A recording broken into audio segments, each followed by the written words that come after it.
Let's discuss Criminal Justice System, CJS, that composed of the 5 pillars. Pero hindi natin, okay? To begin with, let's have the basic concept of CJS. The things that we must understand are the following muna kasi hindi ka pwedeng tumungo doon pag hindi mo na yung mga basic na ito. Of course, to begin with crime. Tandaan niyo, the heart of criminology. Parang yung heart and mind. Diba, the centrality of man ay nasa kanyang isip at sa kanyang puso. Parang yung crime and criminal. Centrality ng criminology. Diyan ang maikot yan. Okay? Thank you, sir. Okay. Crime is commonly defined legally as an act or omission in violation of criminal law. Okay? And to extend pa dyan, forbidding or commanding it. Tandaan ninyo, there is an action in violation of law dahil pinoforbid ng batas, may crime. There is an omission na kinocommand ng law na nag-violate ka ng batas, may crime. According to Sutherland and Creasy, it is an act which is not in conformity with the acceptable norms and standards of us in a certain society. That is the sociological definition. An act na hindi ayon, hindi akma doon sa standard na katanggap-tanggap sa mga tao sa isang pamayanan. Sociological definition. We have the number 3, an act committed or omitted in violation of public law, forbidding or commanding it. Yan ang sabi ko niya sa inyo. Now, let's see act, omission, and criminal law. First is act. Any bodily movement tending to produce some effect in the external world. Gumalaw ka ngayon, that has an effect sa iyong outside world. Tama? Especially kapag ka toward another person or toward another property. May act ka ng ginawa. There is omission. It means inaction or failure to perform positive duty which one is bound to do so. Inutos ng batas, hindi mo ginawa. Non-performance of duty. Yan ay omission. Okay? Inaction. The third one is the criminal law. Is the branch or division of law which defines crime. Remember, it is the law which defines crime. And then, treats of their nature and provides for their punishment. Kaya nga, ang batas natin, when you go to revised penal code, you will see there the elements of the crime, tama?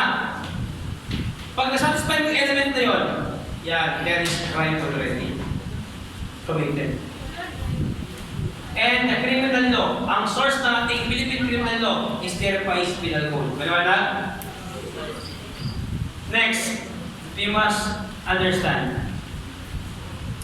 Criminal, it refers to any person finally convicted by a competent court.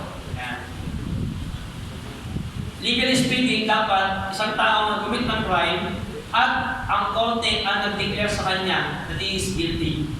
He is convicted. Yun pa lang ang criminal. Okay? The word justice, principle of dealing with fairness, equality in the application of law. Tandaan ninyo, ang hinahanap sa justice, there must be fairness. Pantay-patas dapat ang due process. At the same time, equal dapat in the eyes. Now, merong umiikot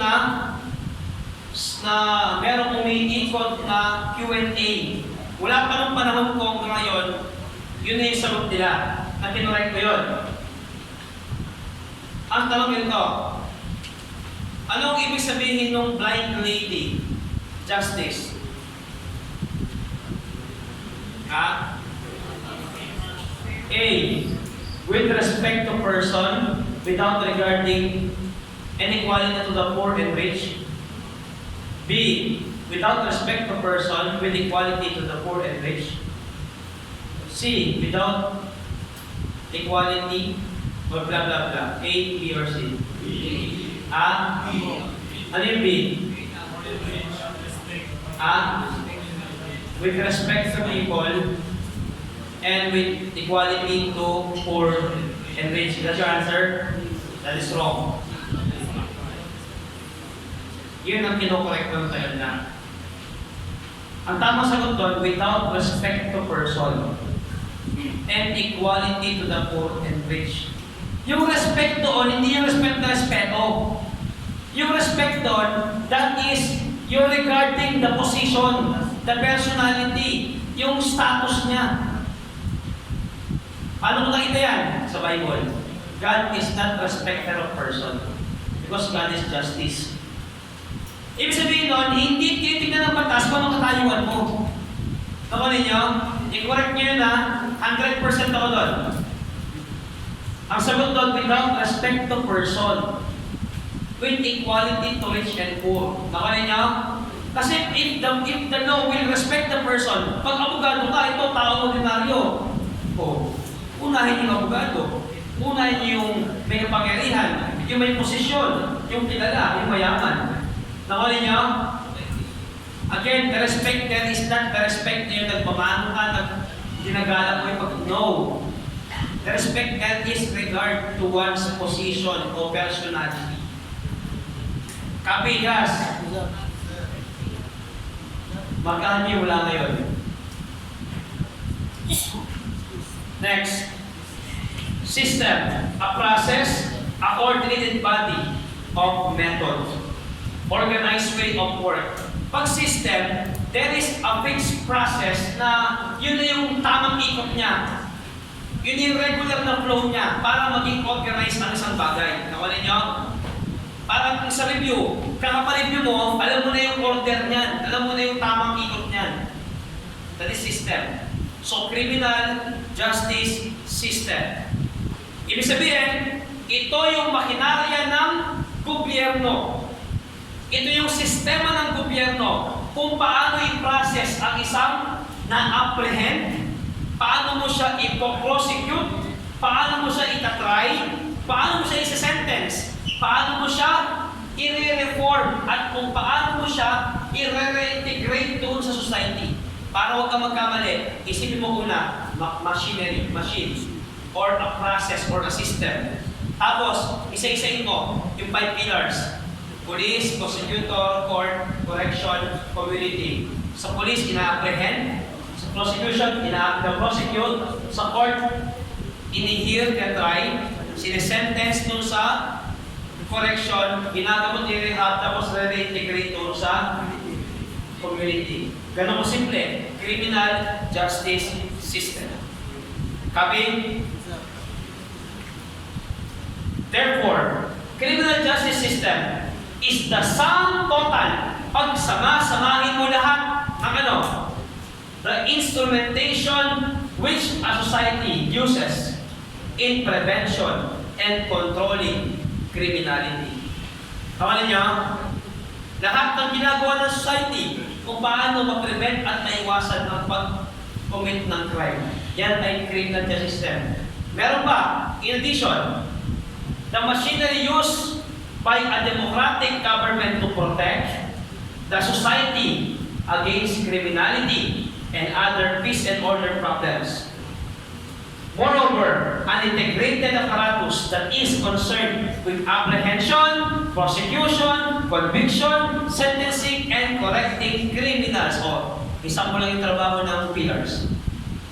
The process of linking the 5 pillars of criminal justice system together so as to achieve the interrelated scheme of reciprocal responsibilities in its approach to community involvement.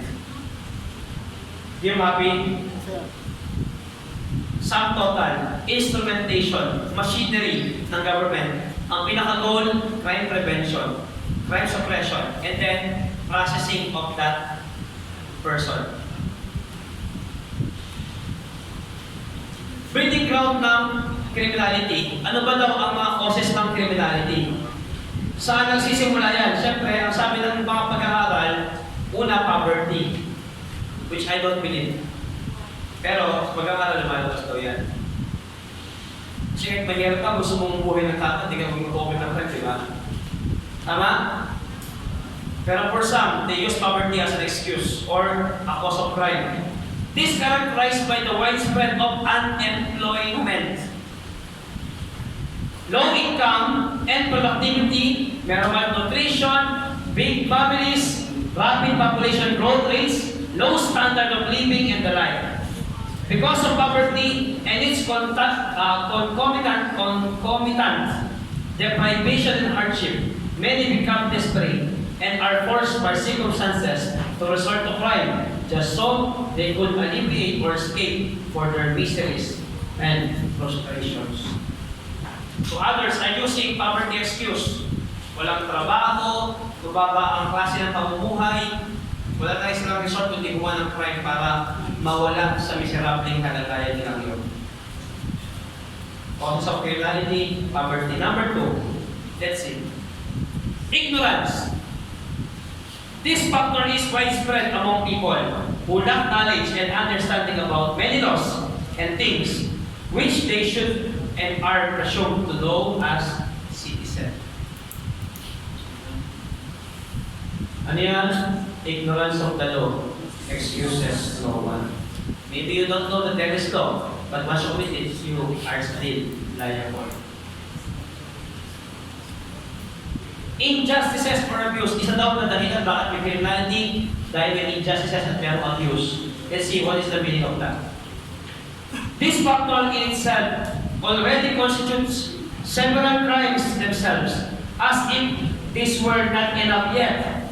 Such days prone and breed more crimes to happen as aftermath thereof.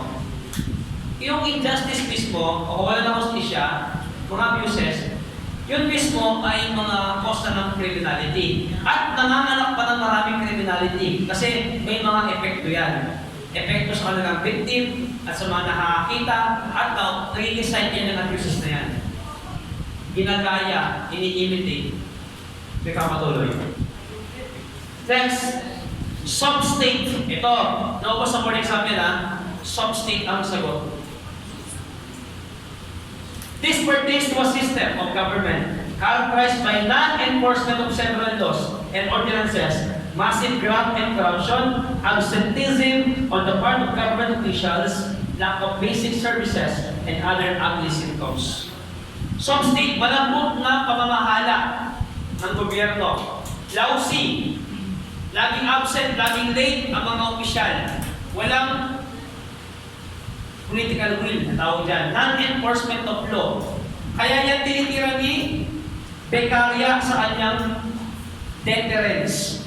Dapat merong severe punishment, merong swiftness, at merong certainty. Pag nawawala ang tatlong yon, pag di nagagampanan yon, tandaan ninyo, ang criminality lolobo ng lolobo. Kasi was nang iniiwasan. Walang nagbibigay ng dahilan para huwag nilang gawin yun. Next cause of criminality is the word fear. This problem is pervasive that it affects practically the entire society, whether rich or poor. Okay? Yung pagkatakot. Isa yan sa naging dahilan. Merong epekto yan sa buong pamayanan. Mayaman ka man ang mahirap. Lost family values. Magaya namang binabanggit ng sociological criminology kanina. The causes of criminality. Why crimes develop and exist. At ang principal, sabi ng differential association theory ni M. Sutherland, isang principal talaga na nakakapekto why a person learned behavior ng criminal ay yung family, environment, and mass media. Family, lost family values. It loosens family ties, result in many broken homes or families. As children are separated from their parents, they go wayward and become misguided. Many become addicted to prohibited drugs, unwed or separated parents, and eventually become criminals or victims of crimes. Alam niyo, may mga study, majority ng mga delinquent child at yung mga nasa DSWD, yun yung mga separated na parents or single parent. or disturbed family. Yung nangbubugbog, yung mga nambabae yung magulang, may issue yung magulang.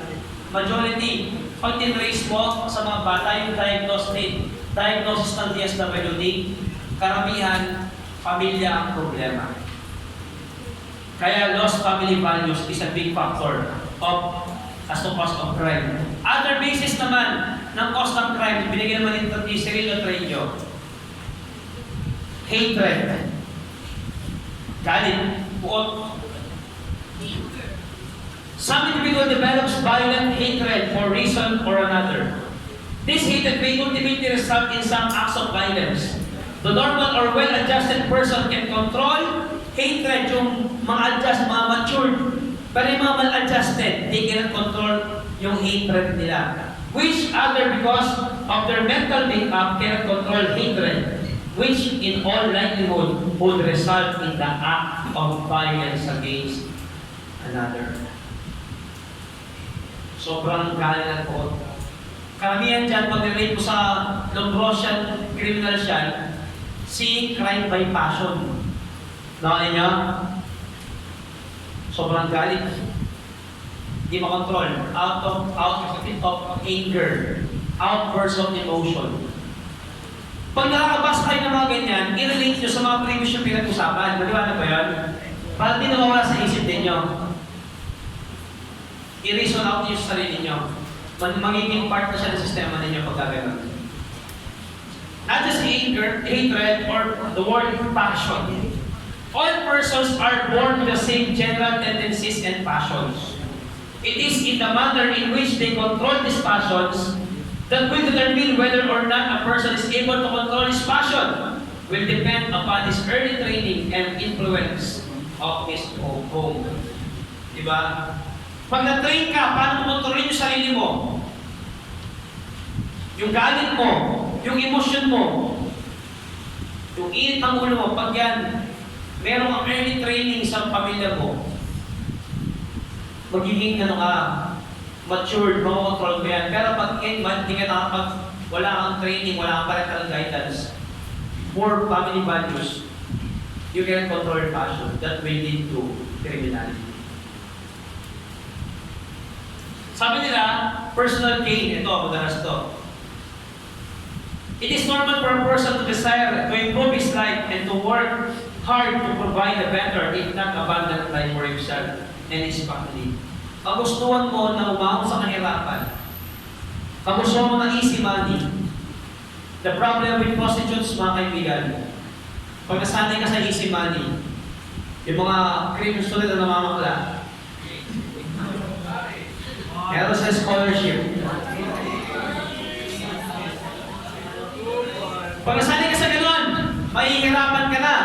I'm telling you, mahihirapan ka na. Napulis ka dyan, ha? Patay ka. Hindi mo na paghihirapan. Kasi easy money eh. And easy money, easy mawawala. Pero, pinagkirap mo pera, ay ako, napapraktikan mo. That's true. You will know a person is mature on how he spend his money. Pag you're buying things na walang kwenta, that's the personality you have. If you're buying things first, that's how mature you are. You have a sense of responsibility. Now, personal gain. Insanity. From among the members of the society, these are those who are born mentally abnormal and are therefore not governed by their own free will. They cannot distinguish good from evil. They have no control over their physical one and are not aware that what they have done is wrong. They cannot even calculate yung magiging consequence ng action nila. They cannot appreciate yung magiging impact ng action nila kasi nga insanity. They are not normal. Sometimes they don't want to do, but there is a compulsion sa kanila that triggers them to do so. Pagkabaliw. And, eto, revenge. Mga family feuds, di ba? Theory ito yan, generational yan. Tinunong pa lang, tribal war, di ba? May mga ganyan pa rin ngayon. Revenge. This literally means to retaliate. This is what most people feel and think, or when others have committed acts detrimental to the interests of their loved ones. It is the manifestation of uncontrollable impulses by one against another who offended them. Paghihiganti. Dahil ka mag-aabang ng pagkakataon kung kailan ka makabawi. Pagkabawi na lang, babawiin na naman. Wala na katapusan. And unpopular laws without. May mga batas na hindi alam, hindi sikat, kaya nakakapag-commit sila ng criminality. Because they don't know that that is prohibited by law. Goals of criminal justice system. Sayin natin, ano ba ang goal? Bakit ang Pilipinas ay nag-establish ng criminal justice system? Number one, protect the members of the society for us all to live with peace. Number two, maintain peace and order. Pag walang makinalyang gumagalaw para dyan, we cannot maintain peace. Peaceful ka ngayon, bukas wala na naman. Pero pag may criminal justice system na active, there will be maintenance of peace and there will be order. Ibig sabihin, hindi sala-salabat. Ibig sabihin, maayos ang takbo, organized, systematic. Nakanin nyo, may flow na maayos. Crime prevention, of course. Tandaan ninyo, ang highest way ng policing system talaga is crime prevention. Kahit anong mangyari. Merong tanong sa LEA before, this is the yardstick of effectivity ng law enforcement. Yardstick. Ang mga option doon, sabi nila, high arrest rate daw ang mga sagot nila. Hindi. It is the absence of crime or kung walang absence of crime doon, low crime rate. Hindi sukatan na marami kang na-arresto, marami kang shipment. Hindi yun. Pag marami kang na-arresto, ibig sabihin, failure ka sa crime prevention. Tama? Na-consume eh. Ang pinaka-effective na crime policy o effectivity ng police kung walang crime na nakomit. Absence. Kung di kaya ng absence, at least low crime rate. Did you follow? Crime prevention. Lumalabas sa board exam yan. Suppression of criminal conduct. Halimbawa, nakomit na, hindi napigilan. Kaya yung suppress. Kasi once di mo kaya suppress yan, sabihin ng criminal, kaya pala yung mga police, we can do criminal activities. Pero pag suppress mo yan, there is fear that they will be caught or they will be eliminated. Suppression of criminal conduct. Next, review the legality of existing rules and regulation. Continually, the CJS is reviewing. Kung yung mga rules and regulations ay legal, are they constitutional? So that they can improve. Rehabilitation and reformation of offenders. Ito maganda. Kaya correction question is the superstar of the CJS. Board question yan. See? Suspect. Another word question is the forgotten one in the CJS. Victim. According to Mendelson, word question again. Penal couple.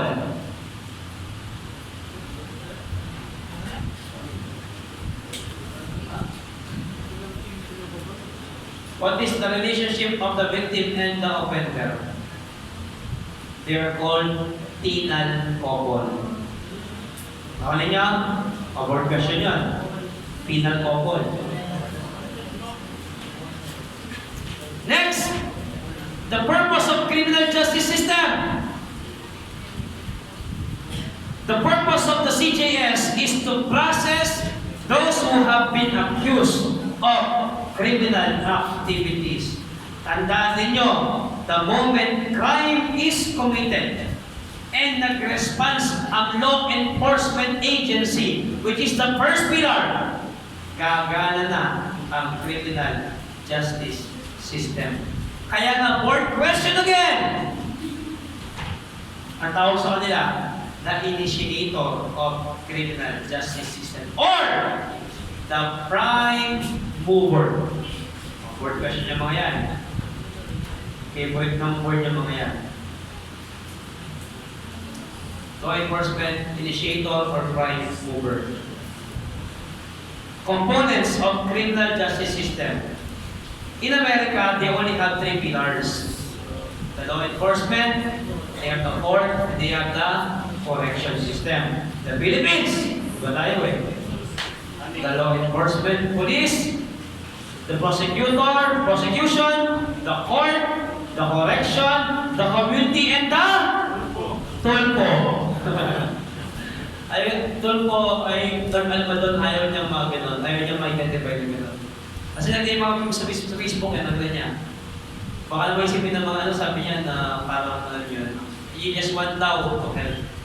Pero nakakatawa eh. Nalalampasan na yung pulis sa kalma naman. Tulpo rin natawagan ng mga tao eh. Anyways, maraming galit na prosecutor. Tsaka ng mga judges, lawyers. Mga pulis, ninututusan lang niya, no? Na-televised ka na iyan mo yung pulis, pero totoo lang, naggalit yung mga yun. Kasi, official ka, gagawin ka, utusan ka. Parang di mo ang trabaho mo. Okay, objectives niya, to prevent the commission of crime, to enforce the law, proving or removing dangerous people from the community. Tawag dyan, incapacitation. Tanggalin mo siya, i-incapacitate, ikulong siya para maging safe ang community. Protecting life, individual rights, and the properties. Deterring people from indulging in criminal activities para ma-deter. Kaya mahalaga ang classical. Pamana niya ang deterrence na yan. Determining the guilt of or the innocence of or guilt of the accused. Yan, makikita mo yan sa court. Investigating, apprehending, prosecuting, and imposing penalty upon those who cannot be deterred from violating rules of society. And of course, rehabilitating the offender and returning them to the community as law-abiding citizens. At magiging useful sila, the citizens of the society. Not just a law-abiding, but a useful. Kasi nirehab po, ginamot mo. Yun naman ang bakas ng positivist. Pag nakakita kayo ng mga terms na galing sa mga theory, panggitin nyo sila. Para kahit anong mangyari, hindi na mawawala. The process of the criminal justice system, ito, bear with me. Kailangan ma-discuss ito kasi yung dahil nga system siya, meron siyang order. Nakalin niyo? Pag order, hindi pwedeng C3 mo na kay 1. Get my point? Kaya nga, system siya. So let's begin with number 1. How the criminal justice system works in the Philippines. Number 1, the police are responsible of gathering pieces of evidence and arresting law violator, as well as filing complaint to the prosecutor. Trabaho ng pulis yan. Kinakailangan niyang i-gather ang mga ebidensya. Tandaan nyo, ang criminologists do not use evidences. Ang legal term dyan, pagka marami, pieces of evidence. Tandaan nyo, do not use evidences. Malalaman na hindi ka educated sa field na to. Tapos, part niya, mag-file ng complaint hanggang sa prosecutor level. Ang sabihin ng prosecutor, if is merong probable cause, no?